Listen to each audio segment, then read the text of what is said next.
6:47 a.m. Welcome to the Tale of Deceit, the message arrived. An emergency hearing shifted to today. Prepare all documents. They're seeking vengeance. My attorney's text left my coffee untouched in my hand. After 2 years of remitting funds following numerous proud calls about his academic progress, after blindly trusting every word, I was on the verge of stepping into a courtroom to confront my stepson's false accusations. Yet it was not just him that I was set to cross swords with. It was his mother, my late husband's widow, who was filing a lawsuit against me for emotional distress, claiming I harmed her by ceasing financial support of what I now realized was an elaborate hoax. I am Patricia Hollies, and this is the account of how I uncovered the non-existence of the college student I had been sponsoring, and how I exposed the truth to all. The narrative begins 4 years ago when I wed Daniel Westbrook. He was a widower with a 17-year-old son named Tyler. Initially, I hadn't envisioned becoming a stepmother, but Daniel's kindness and stability provided solace following my emotionally draining divorce. Tyler, quiet yet courteous, preferred to call me Patricia instead of Mom, which I appreciated. He was diligent about his studies for college, often locking himself away in his room. Daniel spoke of Tyler's academic potential with unbridled pride, once saying, "He's going to be the first one in our family to earn a degree." His mother would have been immensely proud. I shared in that sentiment, holding his hand tight. However, 8 months into our marriage, Daniel suffered a fatal heart attack while coaching Tyler's friend in basketball. Before the ambulance arrived, he was gone. I transitioned from newlywed to widow, and Tyler lost his second parent. The funeral was a haze. Despite his young age, Tyler exhibited an uncanny calmness, managing logistics, making phone calls, and comforting distant relatives. Midst my sorrow, a 18-year-old boy named Tyler appeared more competent than myself. 2 weeks post the funeral, at our kitchen table, he shared the news. Pacific Northwest University had accepted him, a promising school. However, financial aid was insufficient for his tuition, approximately $40,000 annually. He proposed using loans and work study for $10,000, but needed assistance with the remaining amount. In my mind, I calculated the funds available. Daniel had left me a life insurance payout of $350,000, his house was mortgage-free, and I held a regional sales manager position earning $78,000 yearly. Affording Tyler's education seemed achievable. "Your father desired you to pursue college," I said gently. "I won't let his passing hinder that dream." Tears welled up in Tyler's eyes as he clasped my hand. "I appreciate your response. However, I don't fully comprehend its significance." Throughout the semesters, automatic transfers of $20,000 were made into an account provided by Tyler. He sent me his class schedule, syllabus for Philosophy 101, campus photos, and called every Sunday to discuss his professors, roommate Nathan, study groups, and so on. During his second semester, he mentioned his intention to major in business administration, possibly with a focus on finance to create something noteworthy. Something that would make Dad proud. I was equally proud. I boasted about him to colleagues, displayed his Dean's List certificate on Facebook, and sent care packages during finals weeks. Then, during his second year, Tyler called with exhilarating news. He had been nominated for an exceptional internship program. This opportunity is with a venture capital firm in Seattle, only accepting 5 students nationwide. However, it comes with a program fee covering expenses like equipment, travel, and housing stipend, totaling an additional $15,000. For the first time, I hesitated, knowing this is on top of tuition fees, but Patricia, this could shape my entire career. The potential connections are priceless, and I'd be earning money within a year of graduation. I recalled Daniel, who spent his life in construction, always with rough hands, expressing his wish for more for Tyler. "Okay," I agreed. "I'll transfer the funds next week." "You're amazing," Tyler expressed. "Once I start working, I'll pay you back every cent I owe you, I promise." That pledge felt rewarding. It seemed like we were constructing something meaningful in memory of Daniel. However, during what should have been the beginning of Tyler's 3rd year, something changed. He stopped calling every Sunday. When I reached out, his responses were terse. "Tyler's swamped with coursework, finals are tough, and his internship is demanding." His posts on social media have become vague, and when I inquired about specific aspects of his studies, his responses felt rehearsed and generic. 6 months ago, he called with a new request. "Patricia, I've been accepted into an accelerated graduate program," he said. "I can complete my MBA in 18 months instead of 2 years, but I need to start this summer, and it'll cost another $50,000. Something inside me is tense." I responded with concern. Tyler, I've already contributed over $80,000 to your education. When do the loans kick in? When does your income begin assisting? There was a moment of silence, then his voice grew colder and less expressive. I thought you cared about my future. I thought you wanted to honor Dad's wishes. I do care, but I need to see some return on this investment. I need to know you're actually. He cut me off. You think I'm lying? You think I'm not genuinely attending school? That's not what I suggested. You inferred correctly, however, let it be. I'll manage on my own. He ended the call, leaving me staring at my phone, feeling like the most wretched individual, but a quiet voice within me asked, why is he acting so guarded? That night, I did something unusual, something I hadn't done before. I searched for Pacific Northwest University's student portal online. I discovered their parent-guardian verification system. It demanded Tyler's student ID number, and I had that number. He provided it during his first semester when I needed it for some financial documents. I logged in, my hands trembling, only to be met with access DENIED. No student record found. I fixed my gaze on the screen, trying again, convinced I'd made a mistake. Please verify student ID number. I compared the number against the documents Tyler had sent me. It was spot on. I tried another approach by contacting the registrar's office the next morning. I requested the verification of enrollment for Tyler Westbrook, maintaining my composure as I spoke. Wait a moment. Keys tapped. A lengthy silence followed. I apologize, ma'am. There's no student registered under that name at present. Could you verify past enrollments? He should have begun 4 years ago. More keystrokes echoed. I'm unable to find any record of anyone enrolled with that name at this university. The room seemed to spin. Thank you, I murmured and disconnected. For 3 days, I did nothing. The information was too overwhelming. I had seen photographs. I had documents. We spoke weekly. Then I began scrutinizing those papers more closely. The transcripts were PDFs he'd sent me. Upon opening one in Photoshop, the layers remained visible. For 4 years, I believed the documents, course details, professor signatures, and campus photos were authentic, only to find out they were stock images downloadable from the university's official website for public relations purposes. The email addresses used by professors to send me progress reports were free Gmail accounts associated with university domains. As I vomited in my kitchen sink upon this revelation, I should have acted sooner. I hired a private investigator named James Corrigan, a former police detective specializing in financial fraud. I handed over bank records, transfer receipts, and Tyler's supposed school address. In just 9 days, he returned with a 3-inch thick manila folder. You should prepare to take a seat, he mentioned, yet Tyler hadn't attended any college. Neither classes nor semesters were part of his academic history. The location he had provided me as his dorm was a P.O. box at a shipping store. His real abode was a high-end apartment in Portland, a 40-minute drive from where I resided. With a monthly rental fee of $2,800, the images he'd shared with me depicting campus life were either stock photos or photographs sourced from a friend's genuine university in California, which James had tracked using metadata. However, what truly left my hands trembling so profusely that I needed to put down the folder was how Tyler had utilized my funds. He had invested in cryptocurrency during the 2020-21 surge.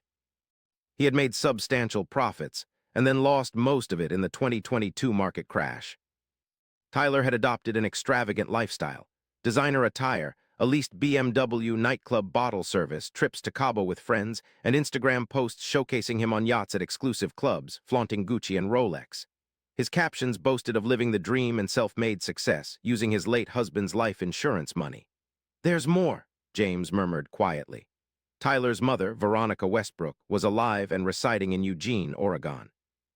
Daniel, his first wife, had divorced her when Tyler was 6 due to substance abuse issues. She lost custody but has remained sober for the past 8 years. They have been in contact for the last 3 years.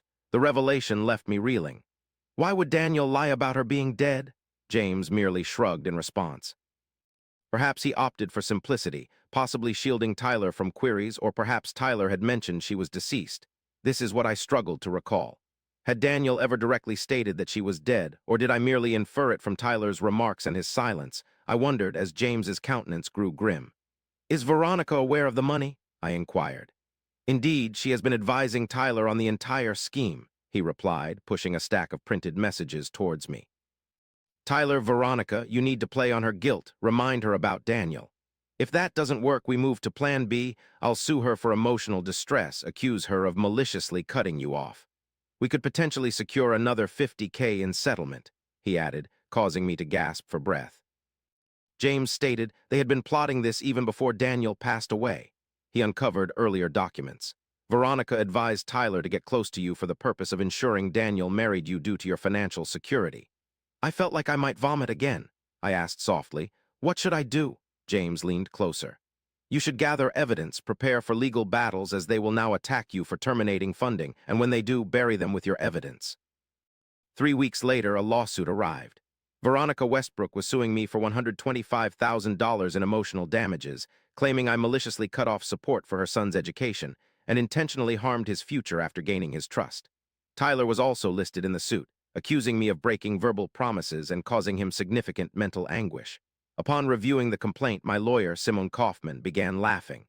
"They have no idea what awaits them," she said. The preliminary hearing was scheduled for 6 weeks ahead. I was instructed by Simone to avoid contact with Tyler and Veronica, refrain from addressing the lawsuit in public, and present myself as overwhelmed and distraught. She advised me to let them believe they were winning, to make them feel overconfident. So I complied. I shared cryptic, melancholic posts on Facebook about family turmoil and betrayal. People who knew Tyler from the funeral sent me messages offering support, hoping for reconciliation. I felt like shouting that he was a deceiver and a thief, but instead, I responded politely. Meanwhile, Simone was constructing a strong defense. James had provided bank statements showing every transaction I'd made and where the money was spent. He'd acquired Tyler's genuine financial records through a court order, along with the lease for his luxury apartment, car payments, credit card bills detailing club tabs and designer purchases. Simone had reached out to Pacific Northwest University and obtained a notarized document verifying that Tyler had never been enrolled there. We possessed Instagram posts, text messages exchanged between Tyler and Veronica, along with doctored documents showing their original Photoshop layers. Simone explained to me that this wasn't merely a defense for a lawsuit. It was wire fraud, forgery. If desired, we could instigate criminal charges. I pondered over Daniel's love for his son amidst all the wrongdoing, and how Tyler had coldly attended his father's funeral while concocting a plan to swindle his widow. "Let's observe the hearing first," I responded. On the day of the hearing, I donned black pants and a gray blouse adorning only my wedding ring from Daniel. I wished to appear as a mourning widow who had attempted to aid her stepson. Simone greeted me outside the courthouse before the hearing. "Are you ready?" she asked. I nodded, my stomach in a tight knot. We entered the courtroom where Tyler and Veronica were already seated together. Although I'd never met Veronica prior, she mirrored the photos James had found. Mid-40s, dark hair, sharp features. She wore an expensive pantsuit. Tyler avoided eye contact. Their lawyer, a young man in a poorly fitted suit, rose to present their argument. Initially, he portrayed me as a heartless stepmother who had promised to aid Tyler's education, but later reneged out of malice following Daniel's demise. He alleged I intentionally kept Tyler away from his biological mother, presenting evidence such as Tyler's enrollment records and the same fraudulent transcripts I received. "Miss Hollies has not only withheld financial support from my client but also jeopardized his future," the lawyer concluded. "As a result, he is now unable to finish his education, secure employment in his desired field, and grapples with severe anxiety and depression due to my deception." Tyler wiped tears from his eyes as Judge Justice Helen Pritchard, a woman in her 60s, looked displeased but signaled Simone. "Defense!" Simone rose slowly without smiling. "1. The assertions made by Westbrook are not only untrue but amount to fraudulent acts." She approached the judge with a 3-inch thick binder. "Initially, I present a notarized letter from Pacific Northwest University's registrar verifying that Tyler Westbrook has never been enrolled at their institution, not for even one semester or a single class." She passed it to the judge and then to Tyler's attorney, causing Tyler's face to pale. "Secondly, I provide bank records demonstrating that every cent Miss Hollies transferred to Mr. Westbrook, totaling $82,000, were deposited into a personal checking account and spent on luxury expenditures. These included monthly rent for an apartment worth $2,800, lease payments for a BMW, shopping at Gucci, Rolex, and other premium retailers, nightclub bottle service, among others. Images from Tyler's Instagram depicted him on a yacht and wearing designer sunglasses, holding up champagne with the caption, "Living my best life."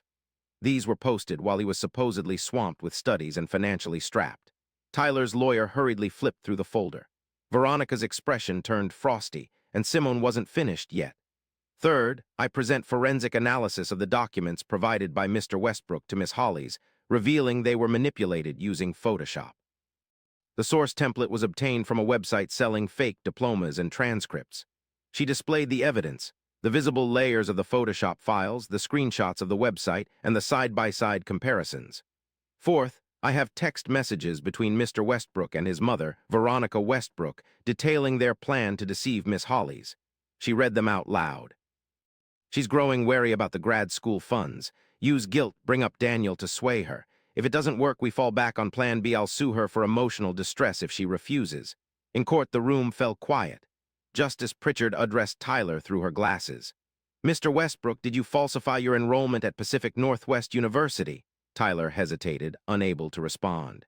His lawyer stepped in. Your Honor, we ask for a continuance to answer the question, Mr. Westbrook, the judge demanded sternly. Tyler glanced at Veronica, who stared straight ahead with her jaw clenched. I was going to enroll. I was intending to. Did you or didn't you falsify documents claiming college enrollment? The judge inquired again, a lengthy pause hanging heavy. Yes, Tyler whispered. The judge placed her pen on the desk with a firm click. Miss Hollies, I am dismissing this lawsuit with prejudice. In addition, I am ordering Mr. Westbrook to cease such actions.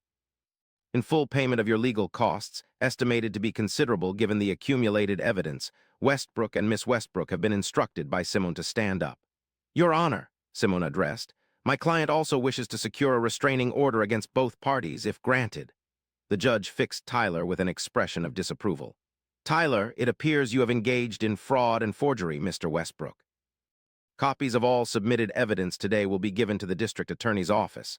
I strongly advise you seek legal counsel specializing in criminal defense immediately. She pounded her gavel. This court is adjourned. Sitting motionless, I couldn't move. The proceedings had concluded abruptly. Tyler rose unsteadily. Veronica took hold of him and guided him towards the exit. As they passed, Tyler looked at me. Patricia, I whispered. Don't speak. He recoiled and continued walking. Simone gave my shoulder a comforting squeeze. Indeed, you succeeded, I acknowledged with a nod, yet didn't feel triumphant. A sense of emptiness enveloped me. By the courthouse, reporters were in anticipation. It seemed someone had informed them about the case. Through Simone, I delivered a concise statement. I placed my faith in my stepson, providing him substantial financial aid for his education. I'm heartbroken to discover it was all fabricated. I hope this incident serves as a cautionary tale for others. The news spread rapidly in a matter of hours. Headlines blared. Stepmother exposes college fraud in court showdown. Simone had displayed Tyler's Instagram posts in court, and his image soon dominated the media. 3 days later, the district attorney pressed criminal charges against him: wire fraud, forgery, and conspiracy. Both Tyler and Veronica were apprehended. In my living room, I watched the news while Daniel's photo stood beside me on the mantel. I'm sorry, I murmured to him. I'm sorry it reached this point, but I'm not remorseful for revealing the truth. My regret lay in the fact that Daniel had never known of his son's capabilities. The criminal trial persisted over a period of 8 months. I detailed the false documents, transactions, and years-long deceit in court. Similarly, Tyler's associates testified, some admitting they were aware he wasn't attending school but perceived it as typical of Tyler. Veronica attempted to assert she was deceived by her son, claiming victimhood too. However, the text messages invalidated this claim. In the end, Tyler received a 4-year prison sentence and an order to repay $82,000 in restitution, which I knew would never be recovered. Veronica was sentenced to 2 years and ordered to pay my legal fees amounting to $34,000, which I did not attend the hearing for. I'd expressed everything I needed to express. What I didn't anticipate was what transpired subsequently. 2 months post-sentencing, I received a letter from Tyler. It was delivered to me via Simone in compliance with the restraining order. Patricia, I understand I have no right to ask for anything from you. I am aware of the unforgivable act I committed. I've had much time to ponder why I did it, and I can't provide a satisfactory explanation. When I felt bitter towards my father for deceiving me about your mother, I harbored resentment against you for possessing wealth while we constantly grappled with hardships. I justified it in my mind, but I understand that doesn't excuse my actions. I acknowledge that I tarnished any possibility of you remembering me as anything other than a thief. I'm most sorry for this. I don't expect your forgiveness. 2. However, I want you to be aware that my father held great affection for you. He frequently expressed his admiration for you before he passed away, explaining how you brought hope back into his life. You deserved more than what I did, Tyler. I've reread this statement 3 times. Since then, it's remained in a drawer untouched. People occasionally ask if I regret assisting Tyler initially. My answer is no. I regret the lies he told. I regret that he was capable of maintaining such prolonged deception. 3. But I don't regret attempting to uphold my father's wishes or being present for a child who had lost his father. What I have come to realize is that you cannot rescue someone who is intent on self-destruction. Guilt shouldn't cloud your judgment regarding warning signs. I've yet to fully spend Daniel's life insurance funds. What remains, I donated $20,000 towards a scholarship at our local college for students bereaved by parental loss, something that felt fitting to honor his wishes and promote education. In 2 years, Tyler will be released under good behavior conditions. After moving to another city and changing my number, I secured a permanent restraining order. Occasionally, I ponder the boy at Daniel's funeral who seemed poised and mature, wonder if he was genuine or merely acting. However, I've mostly come to terms with not knowing the truth. What I am certain of is this: I granted trust too hastily but stood firm when necessary. In memory of my husband, I pursued the truth, regardless of its pain. Neither Tyler nor Veronica nor guilt could shake my belief in justice for myself. That's all there is to it. Should you have reached this point, my gratitude goes out to you. If there's any insight I wish you carry away from this, it is this: trust others, yet verify. Love others, yet safeguard yourself. Never let someone exploit your sorrow for their advantage. In the long run, the truth will surface. And when it does, you'll want to be the one with the proof in hand.